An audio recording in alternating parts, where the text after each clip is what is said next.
On November 3rd, Framingham voters go to the polls, and one of the questions on the ballot is about the Community Preservation Act. Does the city of Framingham, do the voters want to adopt something called the Community Preservation Act? Today, we're going to discuss that in great detail so that you can go to the polls and feel informed when you cast your vote. I'm joined today by Chase Mack, who's the Communications Director for the Community Preservation Coalition, and Patrick Dunne, who's the Vice Chair of the Community Preservation Committee in Framingham, Massachusetts. I welcome you both to the show. Thank you so much for being here. And Chase, I'm going to start just with you and ask you, in your capacity working for the Community Preservation Coalition, which works throughout the Commonwealth of Massachusetts, can you give us a little bit of history of the Community Preservation Act and what exactly is it? Sure. So the Community Preservation Act is a statewide program here in Massachusetts. It's unique to Massachusetts. It was signed into law 20 years ago this month, actually. We just reached the 20th anniversary. But what it does is it allows communities that adopt CPA to establish a local dedicated funding source for open space, outdoor recreation, historic preservation, and community housing projects. And then the other important component of the program is that communities that adopt it raise funds at a local level, but then also receive annual distributions of funds from the state, from state matching funds from the statewide CPA trust fund. That's good. So it's like a savings plan and an investment to some degree. How and when was it started, and why? So it was started back in the 90s. There was a growing coalition of folks that it started with open space preservation as the primary cause, and advocates were trying to figure out a way based off of land bank programs to come up with a system that could provide dedicated funding for projects like this. But it had a lot of trouble getting passed at the legislature. And what they realized back in the 90s was they needed a coalition. And that's really why these causes are all formed under the CPA umbrella, is because open space advocates, housing advocates, and historic preservation advocates all kind of came together and realized, these are causes that are quality of life projects for communities. These are things that often struggle to find funding during the regular funding process year to year, but they're important to communities. And so that's why CPA was designed this way, to cover these categories and dedicate funding to these categories. I see. And I had read that former Republican Governor Paul Cellucci, he actually signed the act into law. That was in 2000. And how quickly did it pick up momentum? It's hard for me to say because I was admittedly about 10 years old at the time. But Governor Cellucci signed the law in the year 2000. And I know that, there was growing momentum throughout the 90s to kind of build together what CPA eventually became.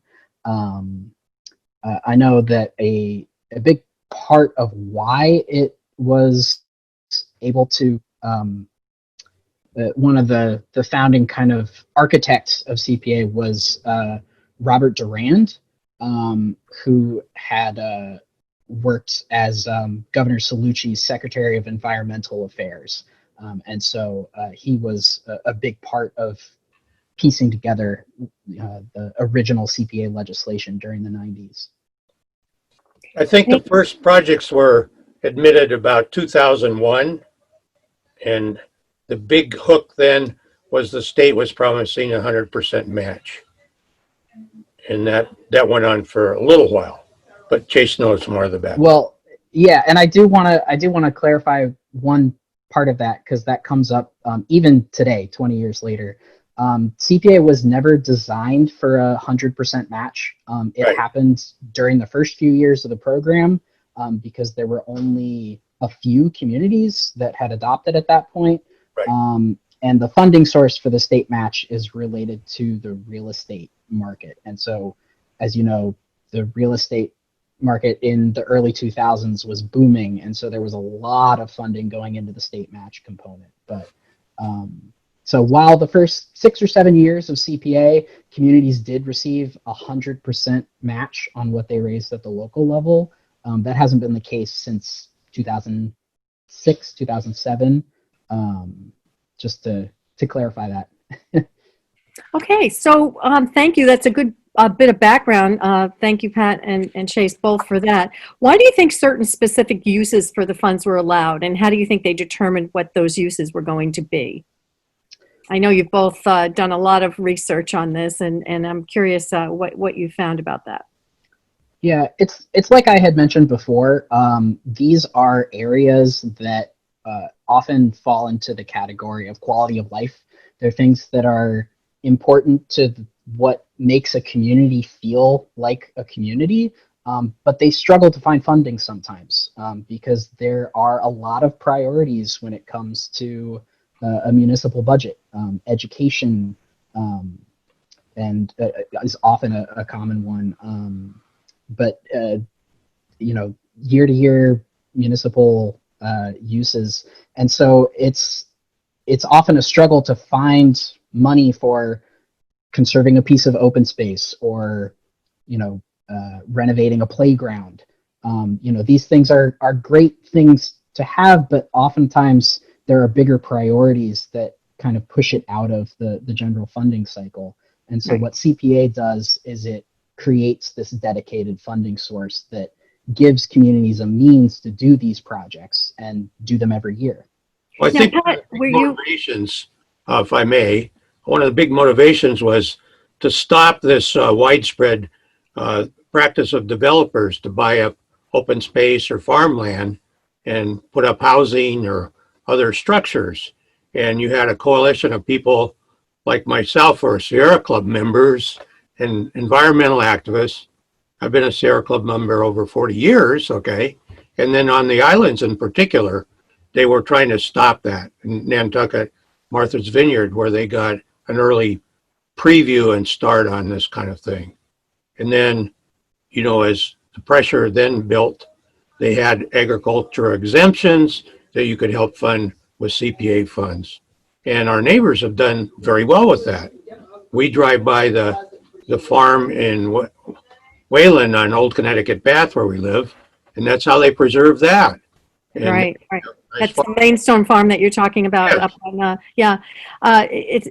it's helped them quite a bit in preserving that nice big chunk of farmland. And Pat, this Framingham went for this in 2001, shortly after it was signed into law by Governor Cellucci, and it was not successful. What do you know about that attempt? Well, at that time, 2002, I was not in the town meeting, but I was on the Framingham School Committee.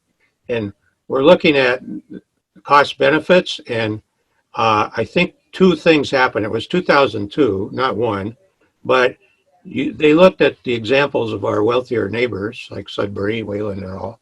Oh, we're going to go for 3%. It was more or less led by a state rep, Barbara Gray, and her friends, and there's a perception that it was to conserve the space up where they lived off of Edmonds Road and the like. And there were no exemptions, that some of the exemptions were added afterwards. So I think it failed by like a 2-to-1 margin in 2002. So basically, the maximum amount that you could impose as a fee for the Community Preservation Act on taxpayers is up to 3%. They went for the 3% with the first attempt without any exemptions. It was everyone who paid a tax bill would be subject to the 3%, and that didn't pass at that time. Right. Yeah. So it took all these years. I mean, that you're saying was 2002, and here we are, 2020. So you've been in Framingham a while. People have long memories. That's part of the secret. But a lot of other things changed to make it more friendly to a community like Framingham. So it's not just the wealthy communities that have adopted it. And then what happened when a Lowell came on and a Boston came on, as I say, there's kind of a sucking sound because of the numbers you're talking about. So then the match money went down and caused the problem. But that got rectified in the budget year of 2019 by our state legislature. Part of the leadership was from our own state senator, Karen Spilka. So they adjusted the funding stream, more than doubled, 2.5 times on these real estate transfer fees. So now you can not see a decline, but you're seeing a steady increase. They're still transferring real estate, people. You know, it's not hard times for real estate. Well, let's back up for a minute because you mentioned transferring real estate, but that's the first mention. And for people who are just learning about this now, they need to know what that has to do with the whole thing. Well, that Chase can give me more details, but it funds a state trust fund Right. from the real estate fees that are paid to the probate office. Right. So let's back up for just a minute because I want to make this very clear that we lay a foundation here so that people understand when they're making their decision, how they feel about it, how the whole thing works. So let's just back up for just a moment. And Chase, give us some background about how that whole formula works, where the money comes from, how much the match is in the whole pool, and then how it's decided what goes to each community. Sure. So there's two main components to how CPA works. First, there's the local surcharge, which is what Framingham residents will be voting on in November. They'll be voting on a 1% surcharge on property tax bills, and that will be pulled together for the local revenue side. The other component is the state match, and that comes from a statewide CPA trust fund. And the way that's funded is through the state's registries of deeds. So on most documents that are filed at any registry of deeds in the entire state, most documents will have a CPA filing fee on them. And so any transaction that happens at any registry of deeds across the state, every document that gets processed has that CPA fee on it, and those fees all get collected and deposited into the CPA trust fund. And so that revenue gets collected all year long, and then every November, the state distributes all that funding out to the communities that have adopted the Community Preservation Act. So just to interject for a moment, every community is already in some way contributing to the state fund, not as a community, but by the individual transactions, the real estate transactions. There's a fee associated with every real estate transaction that ends up going into this pool of funds from every community. So whether Framingham participates or not, the people who are involved with these transactions, buying, selling property, are somehow contributing to this fund, correct? Yes. Whether That's the money correct. comes back to their own community or not, the fees that they're paying are contributing to this fund. Yes. In the same way that anybody buying a lottery ticket, those funds go towards education in Massachusetts. And whether or not that funding is distributed exactly proportionally back to the amount of lottery tickets sold in a community, it's the same way with these CPA fees. They're collected statewide regardless of location, but they're all dedicated towards the CPA program. Yeah, Audrey, I just want to make a point. This is one of the issues where I bring up a statement I've made more than once. We need to look at the title of our state. It's called the Commonwealth of Massachusetts. And we get funds together for the common good. If you choose not to make use of them, that's basically your problem. That's the way I see it. Okay, well, thank you for mentioning that. So how many municipalities right now are participating in the CPA program, and how has that grown over the years? Has it seen a steady increase year to year? Have there been surges? What have you seen as this has evolved since it was implemented in 2001? Sure. So to date, there are 177 municipalities that have adopted the Community Preservation Act.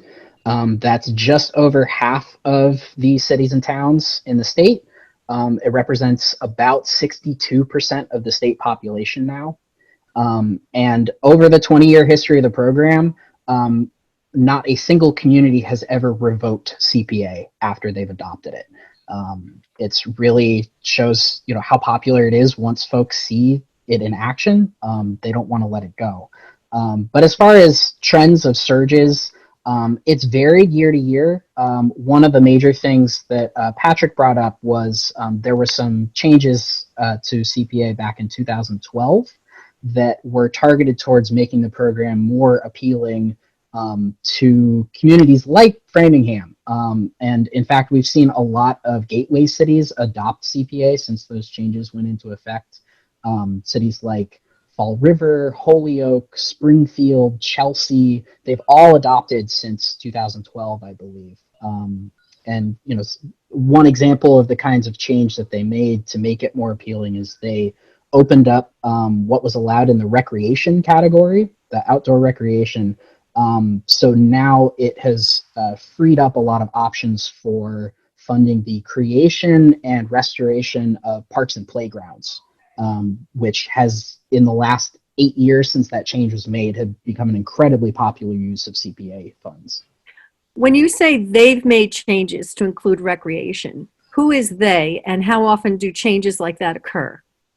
So they would be the state legislature. CPA is a state law, so any changes to it have to go through the state house.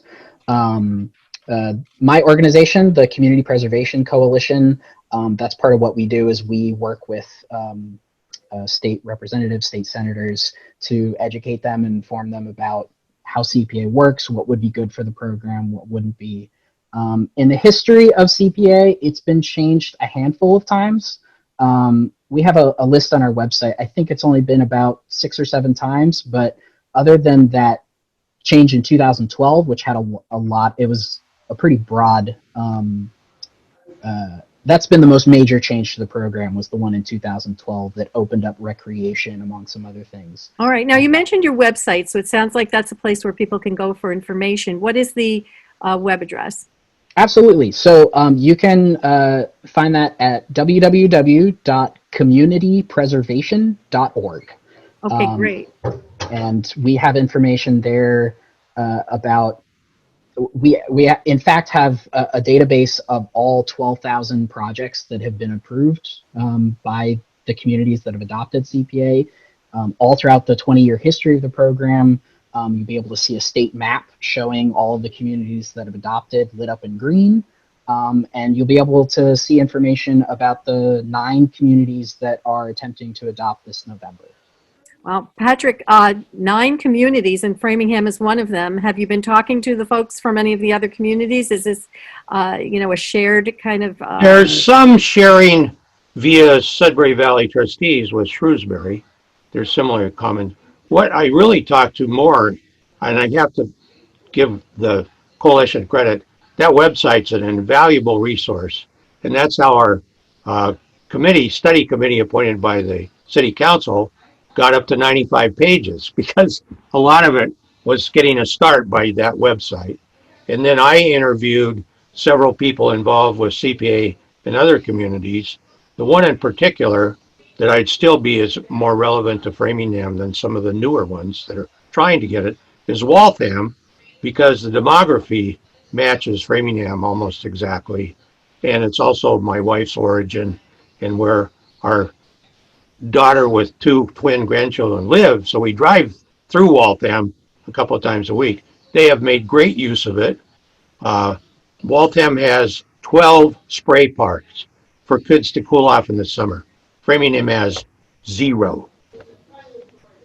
They took a needle park in the most urban part of Waltham, spent $1.5 million, and they have a wonderful multi-generation park, a block square, and Gilmore Playground, and it's filled with people of all ages. There's older folks playing chess there. There's a basketball court. There's a spray park. We drive by it every time, and we shake our heads. Why can't we do this in Framingham? So when you think about all the different things that you'd like to use these funds for, let's get into the nitty-gritty of how those decisions would then be made. If the Community Preservation Act is passed and a 1% surcharge goes on to the tax bills. And then there's a match coming in from the state that gets added to that. There's going to be a pool of money. Who makes the decisions about how that money is going to be spent? Sure. So part of the CPA legislation, if a community does adopt CPA, they then create what's called a Community Preservation Committee. And this is a committee that between 5 and 9 members. 5 of those members have to be members of municipal committees. So it's the Conservation Commission, the Planning Board, Historic Commission, Housing Authority, and the Park Commission, ranging across the main categories of what CPA is used for. So there's representation across those. And then the remaining 4, up to 4 positions would be at large, and those are established by the ordinance that creates the committee, which would, in Framingham, be done by your city council. And so this committee, this Community Preservation Committee, would effectively vet every project application that would seek funding from your CPA revenue. And so that would be step 1, is the committee takes in applications. They create a community preservation plan that takes into consideration the needs and wants of what Framingham wants to accomplish with CPA, and judges those applications based off that plan. And then after selecting the applications, would send them to, in Framingham, your city council, who would then approve or disapprove of the funding recommendation from your committee.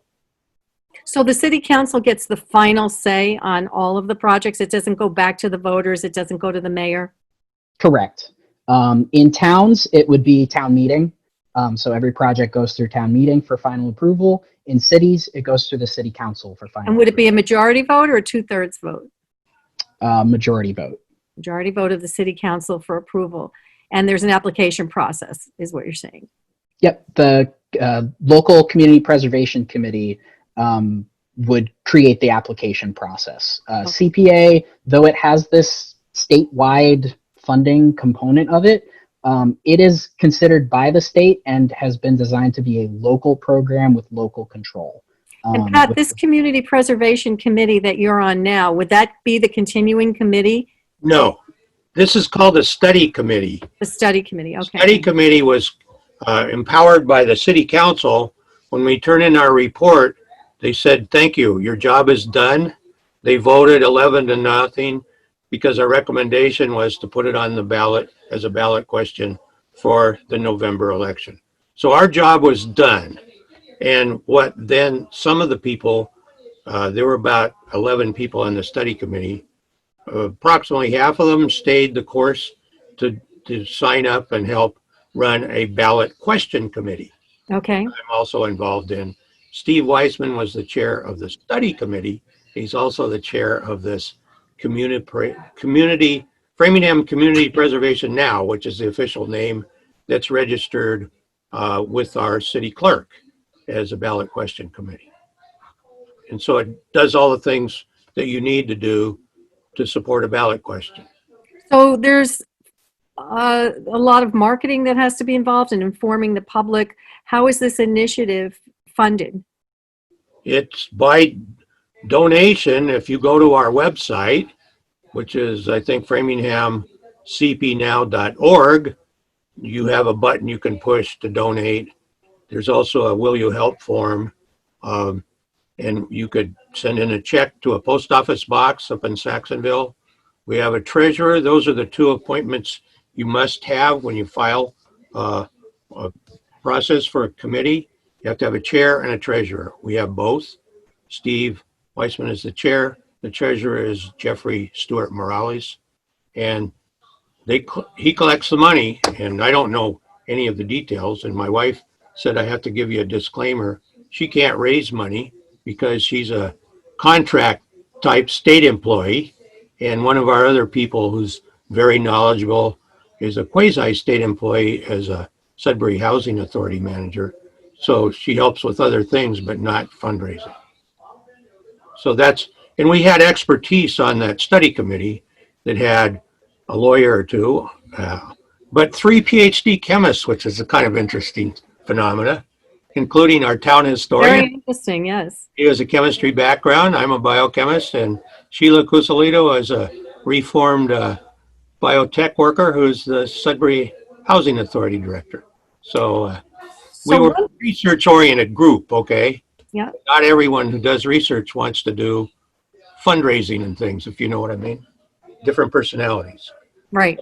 We And have a everyone few has their- people who know something about marketing, but we don't have an official marketing type chairperson on the committee. It's a group decision, and we got some younger people out of transition Framingham who are much more able than someone in my generation. Okay, so who decides what the wording is going to be on the ballot? On November 3rd, when people get their ballot to vote, there's going to be some wording that Well, I got a explains tip that we were going to need to discuss this. The wording had to come from the city council's vote, and then it was wordsmithed and made legal by the town council.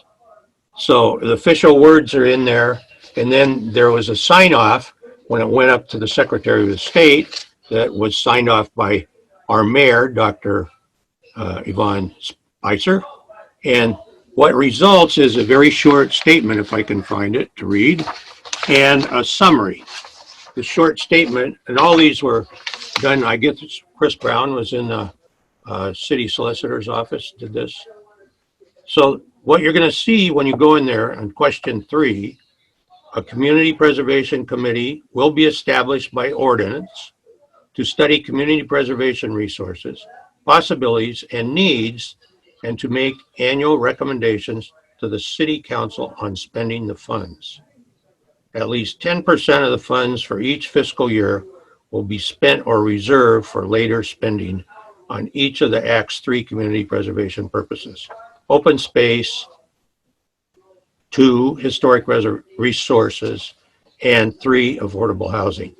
That number 1, open space, includes the outdoor recreation piece. So, and then there's a longer summary that goes to the history of the law, sections 3 to 7, chapter 44B. If you want to take time when you go into the voting place, you see there's more words on this paper. But it does say what the source of the funds is a 1% surcharge on the property tax. And it mentions the exemptions, which are the first 100,000 value of each taxable parcel, residential real property, and each taxable property, class 3 commercial property, class 4 industrial property. And then if you're getting a regular property tax abatement or exemption for low income or moderate income seniors, you'll get the same exemption. The difference is that 100,000 is just going to be selected off at the top at the assessor's office. So you don't have to file for anything. You just got your discount. For some people, it's, a quarter of their tax bill or so, right? Right. So let's just spend a moment on that, because that's a big difference from the first initiative back in 2002. First of all, in 2002, you said it was a 3% surcharge, and now it's a 1% surcharge. Right. You also said that in 2002, there were no exemptions. So you started to talk about those exemptions. Could you be very specific and deliberate so people understand exactly what the exemptions are? Well, first off, we have, the first 100,000, that's done for you, essentially. The So exemption. for example, if your house is is assessed at 500, it will only be taxed on the 400, the first. Yes, and to help people out, if they want to look at that website, it's CP Now, there's actually a calculator that one of our more mathematically ability. Give me that website again, please. It's framinghamcpnow.org. Okay, There's All right. a calculator. I just checked it out, and it also works for the businesses. great. Okay, so there's an exemption. That's one exemption. What are some of the others? That's across the board. The other ones are if you qualify, and there's some federal guidelines that are quite complicated. As a low-income person, you can get exempted. And it has to do with the median income around the geographical census area and how many are in the family, etc. So there's very complicated tables. So it's hard to, but you have to go and ask and petition for that exemption. And there's a similar one for moderate income seniors that doesn't have quite such a stringent requirement for income. So there's two of those exemptions that will hit a portion of our population. But I think, we had a person working with the assessor. In all honesty, there are not a lot of people who claim them, but I think that's because they don't know they exist already.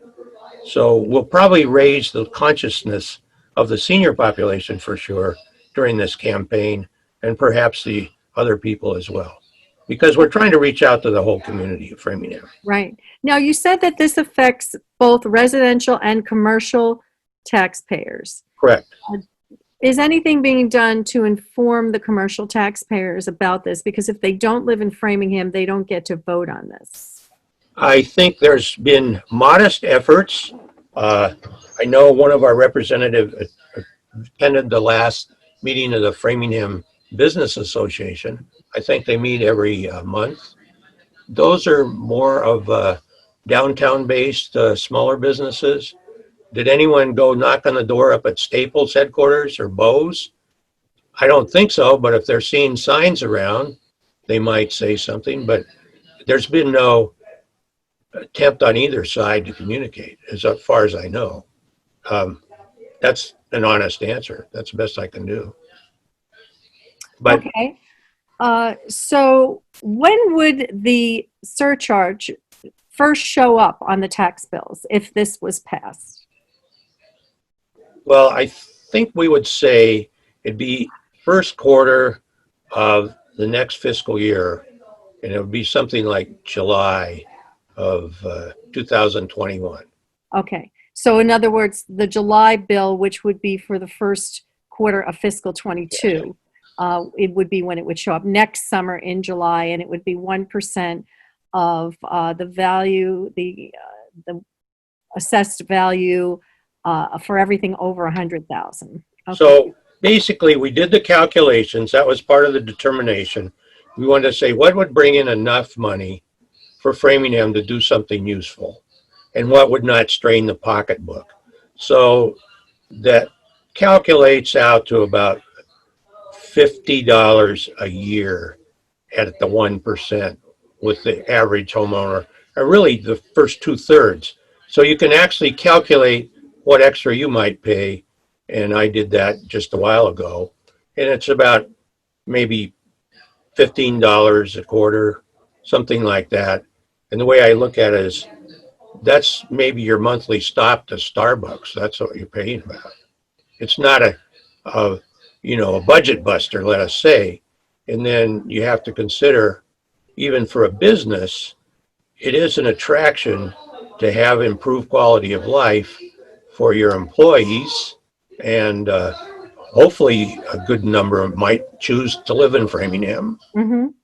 And I surveyed some realtors, because they have to. It would add value. They're not troubled by this. Okay, so you've given us a really good look at what the program is about and the history of the program. Both of you, thank you for that. Let's talk a little bit about some of the opposition to this and some of the information that's floating around that you might want to address, the questions that have come up. For example, one of the things that you hear people say is, this is just another tax, and we can't afford more taxes that won't actually be funding services. And why should we vote for another tax? How would you respond to that? Well, I can do that to some degree. Yes, it's another fee, if you want to call it a tax, but we say it's a modest one of $50. Does it improve my quality of life? And especially now, given people will say the budget exits of COVID, I think it more than improves it, is it meets a necessary need. And I just read thing in my AARP newsletter, for instance, that and they had a study from, I think, Washington State University, seniors who have access to outdoor walking or bicycle trails live longer. That sounds pretty good to me.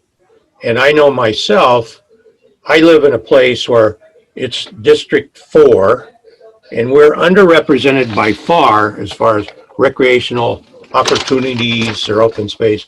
Just look at the bar graph. The little low one in the middle is 4, and we're down there with 9. So if I want to go outdoors, got to get in the car and drive to Cushing Park or Farm Pond, which is a wonderful place. And if I walk on my street at the wrong time, I'm going to be run over. It has no sidewalks. And the only park in our area is called Simpson Park. And there's no parking. It's a wide spot on the river up off Central Street. If I try to cross that the wrong time, I'm going to be run over. So that's my personal motivation. And you How would much do you have think? How much do you think will end up being in this fund on an annual basis? After the first year, what will Framingham have collected? First year, the calculations that our group has done, that's on the website, are about $1.5 million. Is that inclusive of the match? That's exclusive of the state match. So the minimal match we would be conservatively estimating would be 20%. It's likely Chase can chime in. It might be up to 30 by the time we get to that distribution we would see 2 years from now. But that's, bordering on 1.8 million. I don't think we're going to get off to a roaring start because it takes a while for this committee to set itself up and do a survey, have hearings, set up the plan, take in applications. But the beauty of this is these funds are set aside and protected at the city level. So there's a bank account, almost like a trust fund, that you can tap into. And some communities decide, well, we're not going to distribute it all in year one. We're going to save for a bigger project down the road that they decide to do. And I know Waltham was doing that, and they had enough saved in their CPA account to give out $1 million rent relief for the people hit by COVID. They also saved enough for open space to take over some state property hospital and turn it into a nice playground area. So, it's a strategy thing, and you can also have more flexibility. You can leverage with other things for affordable housing, for instance.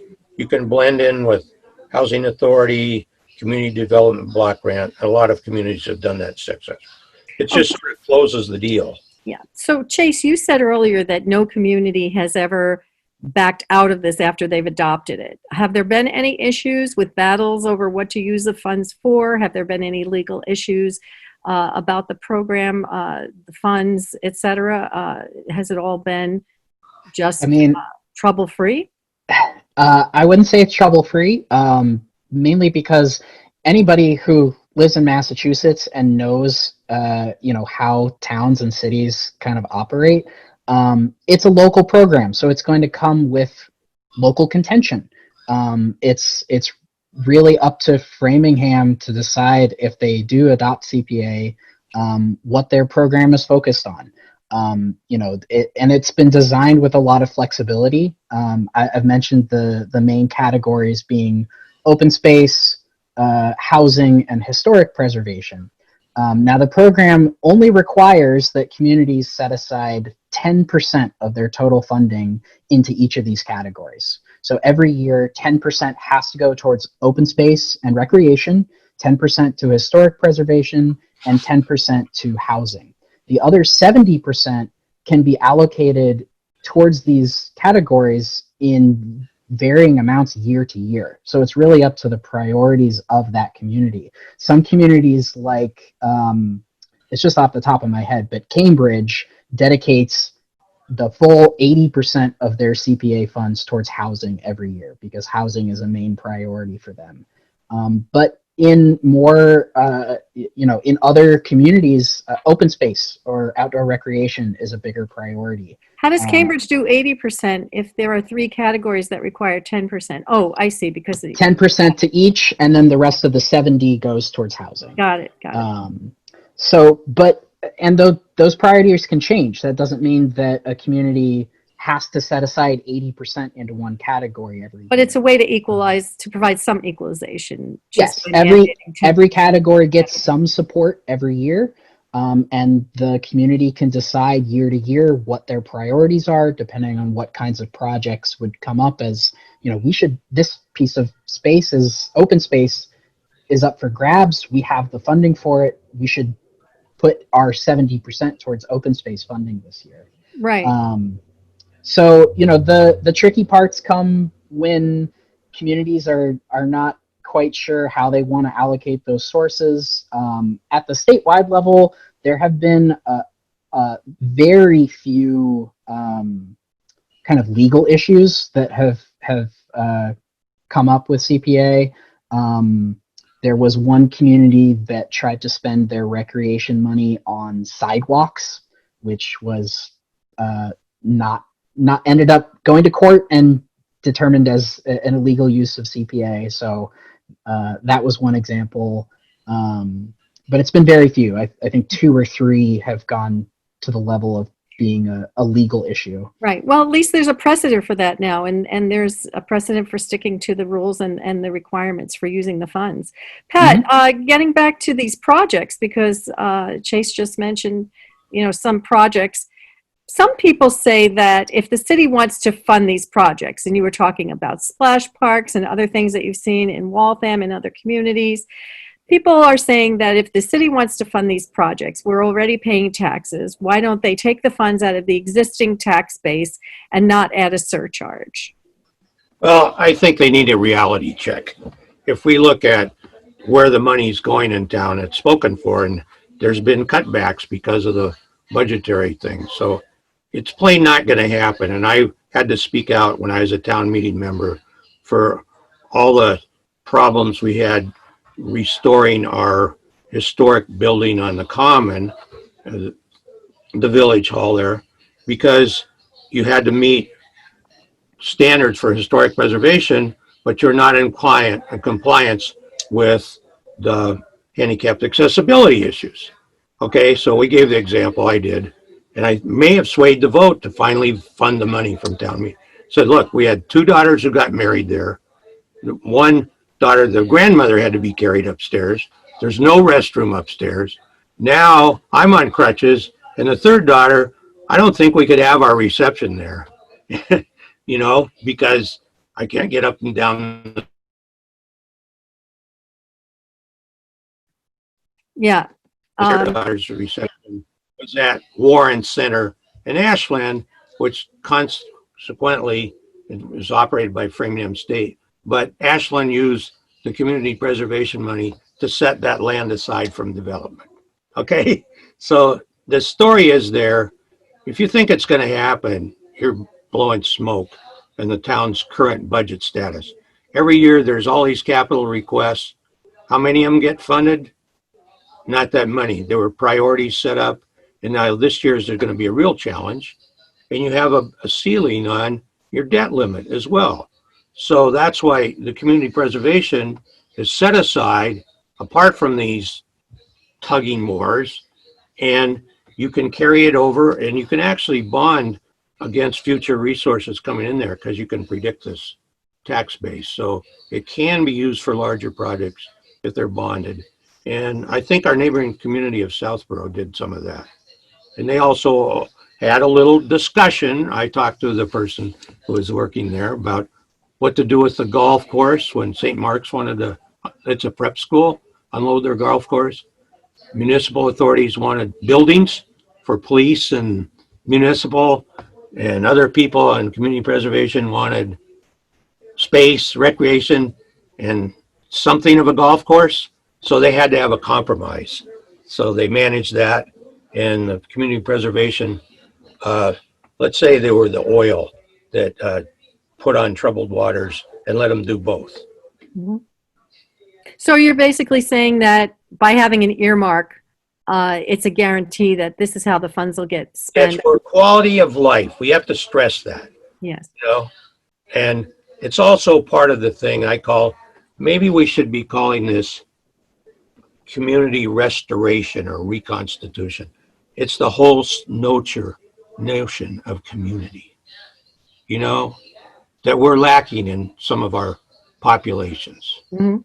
Now, what do you say to people who say that now is not the time? I mean, we're, Well, I financially. personally say now is the time when people like me, who are sort of housebound, need it more than ever. We need to be able to get out in open space and out of crowds and get some stress relief. And I think you've been working on senior health issues, and that's another thing there. We have populations that need more outdoor release of tension of being in your house all the time. And I think that's one reason. The other reason is because some of the good things we have are going to be high demand for funding. Doing these nice to have aren't going to have unless you have a dedicated funding stream. And is there any guarantee that the percentage, that 1% surcharge, will never go up? Chase can address it, but it can't go up unless you have another referendum, which would take someone to put it on the ballot or have a big petition drive to do that.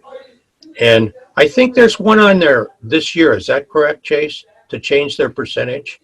Yes. So a community, once they've adopted CPA, always has the option of changing their surcharge percentage or their exemptions. Now, Framingham would adopt with the 3 primary exemptions. So if you wanted to remove one of the exemptions, I think that'd be very unlikely, but or change your surcharge. If you wanted to either increase it or decrease it, it would go through the same process of going and being approved by your city council to be put on the ballot as a ballot question, and then would have to pass by the majority of the voters at the ballot.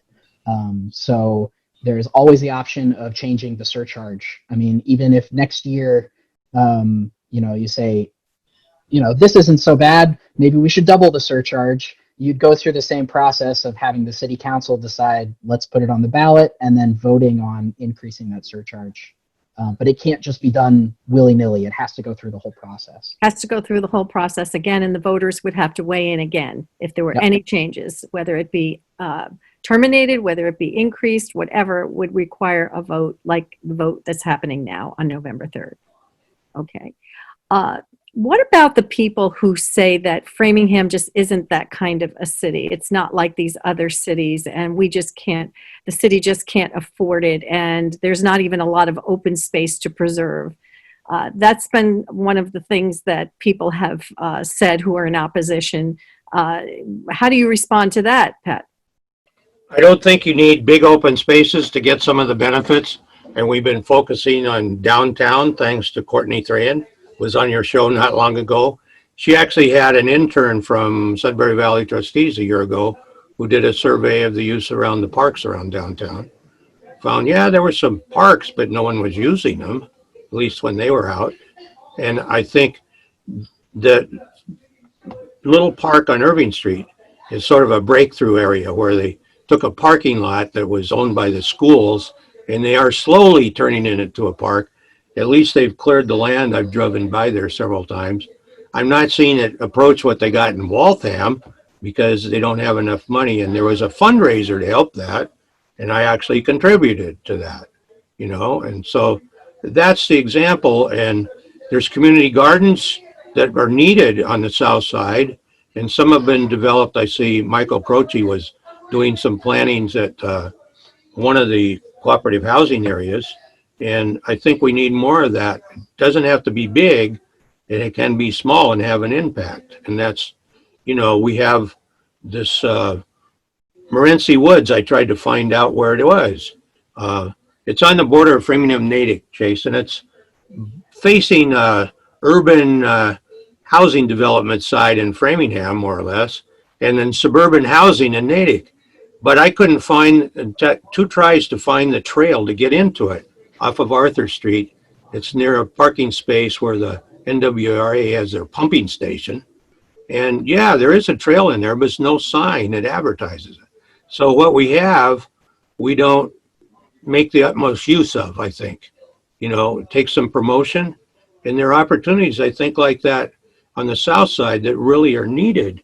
We have an aqueduct trail that sort of stops at Farm Pond, Sudbury Aqueduct, but it could keep going on through South Framingham down to hit the border with Sherburne. Just, you have to have some money and get the MWRA to buy off of it. But we have an existing aqueduct trail, as you know, on the north side of Framingham. So the other thing is, I think we need to look at these equity issues we have, and I'm speaking from one from an underserved District 4, that we need to address those and especially seed projects out of those areas. That's what the beauty of this is. It's a local control, and it's kind of a bottoms up thing. Once people realize that, you know, you're not waiting for you to hit the priority list on some department's funding stream. And one of our good proponents, who's a former city councilor, is Judy Grove, who's quite well known for taking on projects that need to bring services to her part of Framingham. And she was instrumental because she was the chair of this Environment and Sustainability Committee on the first version of the city council that put us in motion to have this study committee put forward. And it was the successor council that got the report and voted on it. So, you know, we're communicating with people all over Framingham, and we want to make that plain that this is to serve all of Framingham. If for some reason this does not pass, turnout's going to be very large, a lot of absentee ballots, maybe people who haven't heard a lot of information beforehand but voted early, a lot of different factors. But if it doesn't pass, will you bring it back again? Will I have enough energy to spend 2 years doing this? I can't guarantee that's going to happen, but I hope some other people will see the light and come back. But we did have some statistics thanks to Community Preservation Coalition, Chase people. They've really tracked these over time, and we've seen a trend to go for lower amounts, having better success rates of 1 or 1.5%. And we've seen a trend that if you're at a bigger election turnout rather than a one of type election, you have a better chance. Good. Well, good luck. It sounds like you're doing a lot of work behind the scenes. How are you going to be informing people from now until the election? How are you going to get all this information out to people? Obviously, we're here to try to get information out to them this way, but what are some of the other ways? Well, you have another program like this in Framingham run by Jack Lewis, our representative. We'll have a dialogue on there. And we have a cohort of people who know how to use Facebook, and they're posting stuff on Facebook, their own, as well as a dedicated Facebook account. And that's run by someone who's pretty knowledgeable because he helps with the Knobscott neighbors. So we're trying to do word of mouth primarily, and one of our city councilors gave us that type of look at the local area and networks of information. Of course, we have a growing number of yard signs that are just bringing your awareness up. But for the younger generation, Chase, I think you like the fact we have a QR code there. And if you go up with your cell phone to a sign, bing, it'll go to our website. So we need to spread that word, I guess. And Good. Let's do that one more time. Let's get both websites out again. Give us those website addresses once again, please. Well, Framingham is framinghamcpnow.org. Okay. And the coalition's website, where you can learn more about the Community Preservation Act statewide, would be communitypreservation.org. And the question number on the ballot is question number 3, correct? Okay. And any final words that you'd like to say about this effort? Well, Ace can give you the big picture view, and I'll tell you my view of Framingham. Okay. The big picture view is really we're really impressed with the Framingham committee who was able to get this campaign up off the ground. At the beginning of the year, there was a lot of interest in CPA adoption going towards the November election. But when COVID hit, we thought no one's going to want to try this year. It's too hard. It's difficult, even in the best of years, to get a campaign up and running like this. And so the fact that 9 communities have still made it a priority to try and adopt CPA this year, including Framingham, is really a testament to just how how much these folks think CPA will really benefit their communities. So, we're rooting for you guys. Thank you. Now, I will say we did have that discussion on our study group, which started in January. Should go forward because we think the value would even get greater in times of stress. And I think that's really being proven now that people need to relieve their stress of being captive in their homes, more or less. And unfortunately, the younger generation seems to be relieving it by having party times. So hence we have a red flag in Framingham, which says, yeah, we need these kinds of, and we can't keep paving over place. And part of my perspective, I've lived in more urban areas, and I've lived where there's huge open spaces like tens of miles on the Mojave Desert where I grew up. I came here from Long Beach, California, where you could see a descent from the part of the city we lived. They paved all macadam playgrounds in the schools. And you go to the nicer parts of the community, and the temperature dropped 10 degrees. We can't keep paving over Framingham. We paved over what used to be a magnet of Shoppers World, that a center grassy area, band concert, Santa Claus. Now it's a parking lot. We've got to stop that, and that's what the community preservation is about, and that's why I'm been motivated to work on it for a couple of years. Well, again, I want to just remind our viewers that question 3 is on the ballot on November 3rd. It's the Community Preservation Act. You've heard a lot about the history, you've heard a lot about the efforts that are underway, and you've heard a lot about the reasons why the opposition is countered with some of the information that was shared today with Pat Dunne and Chase Mack. So now it's up to you as voters to make your decision on November 3rd.